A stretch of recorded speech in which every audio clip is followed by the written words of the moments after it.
You know that feeling when you just absolutely cannot stay in a situation that feels fundamentally false? Whether it's a job, a friendship, a relationship, or literally just a casual chat at a dinner party, the moment something lacks authenticity, your body has this visceral, almost involuntary reaction to it. Welcome to This Explainer. Today we're diving straight into a truly fascinating psychological phenomenon, the allergy to falseness. So, let's really think about this. Why do fake people exhaust you so much? And I mean, it's a serious question. When a situation demands that you perform a version of yourself that doesn't actually match what's true inside you, you don't just feel a little uncomfortable, right? It goes way, way beyond that. You experience something that honestly feels a lot closer to actual suffocation. It literally physically drains your energy to exist in a space that isn't real. And look, here is the hard truth about this suffocation of the mask. Because of it, you have probably walked away from opportunities that everyone else thought were perfectly good. You've likely ended relationships that looked absolutely fine on paper.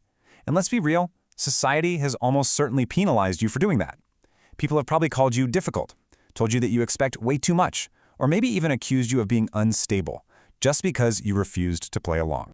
Well, we're going to flip that entirely, because Carl Jung, one of the absolute greatest psychological minds in human history, would look at your allergy to fake people and tell you something completely different.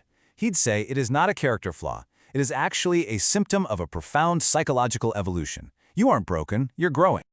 Let's pause and be brutally honest for a second. How many times have you sat across from someone who was being perfectly polite, but your nervous system was just screaming that they were completely full of it? How many times have you genuinely preferred to sit in total, utter isolation rather than endure just 10 minutes of fake small talk? Tell me in the comments. Because if you would rather be alone than be fake, you really need to understand the invisible psychological threshold you've just crossed. Section 1. The Jungian persona. The exhausting performance.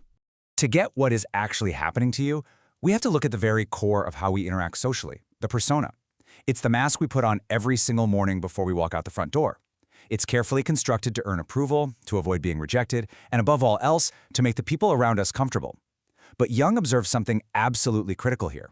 Performing this acceptable version of ourselves is one of the most exhausting, low-frequency ways a human being can possibly move through the world. And yet, most people spend their entire lives completely merged with this mask. But then, something shifts.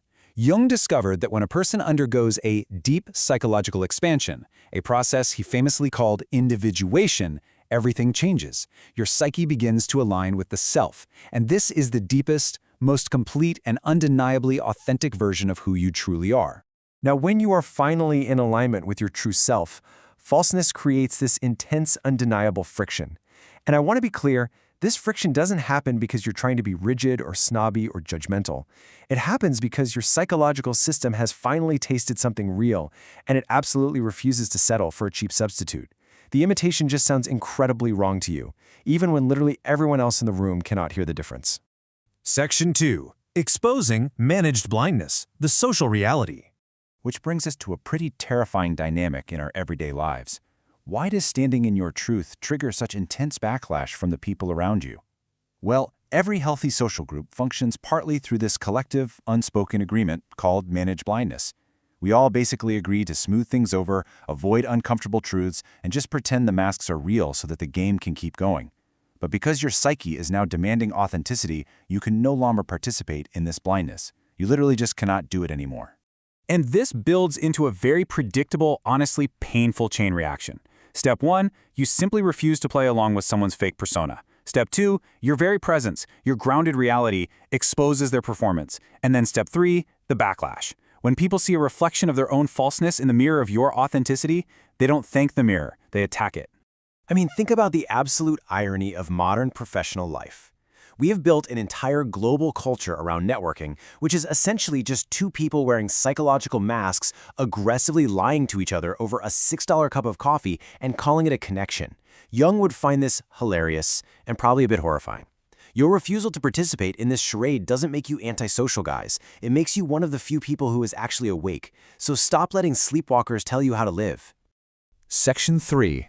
The burden of consciousness, the liberation. So, the big question. How do you actually survive in a world that is obsessed with the surface when you are hardwired for the depths? Jung noted that living with this level of authenticity comes with a really heavy price tag, which he called the burden of consciousness. It is the agonizing gap between what you clearly perceive and what the people around you are actually willing to acknowledge. You will live in that gap. You'll see things clearly while being told you're imagining them. You'll know the truth while everyone else is actively performing a lie. And yeah, it is an incredibly lonely place to be. But there is ultimate liberation in this. Jung promised that this painful gap closes not because the world finally catches up to you, but because you stop needing it to. You have to reach a stage of individuation where your inner knowing no longer requires external confirmation to feel valid. To thrive, you have to stop trying to force fake people to be real. Just stop exhausting your vital energy trying to make them understand you. You simply let them wear their masks while you rest in the unshakable authority of your own truth. You withdraw your energy from situations that require a performance, and you intentionally preserve it, guard it, really, for the rare, magnificent moments of genuine human connection. Now, what's really interesting about this number 528 is its significance in the archetypal framework that Jung mapped out. Specific numbers actually act as frequency signatures for psychological awakening. The number 528 represents the frequency of genuine integration. It's that precise, beautiful moment when your public presentation and your authentic self finally align and you refuse to perform ever again. So I want you to engage with this. If you are officially done shrinking yourself just to fit into fake rooms, I want you to leave the number 528 in the comments below. Claim your frequency. Let the mask drop, once and for all, and become real. Carl Jung wrote that the privilege of a lifetime is to become who you truly are, in the full complexity, depth, and strange particularity of your actual being. Your inability to tolerate fake people is not a malfunction in your system. It's a signal. It is your soul loudly demanding that you stop living a borrowed life. So, what is the ultimate takeaway from this explainer? Stop apologizing for the friction you cause in rooms full of actors. Stop performing that good person mask just to keep everyone else comfortable. Have the fierce, uncompromising courage to accept yourself completely and step into the untouchable power of a life lived entirely in the truth. Ask yourself right now, today, what performance are you finally ready to walk away from forever?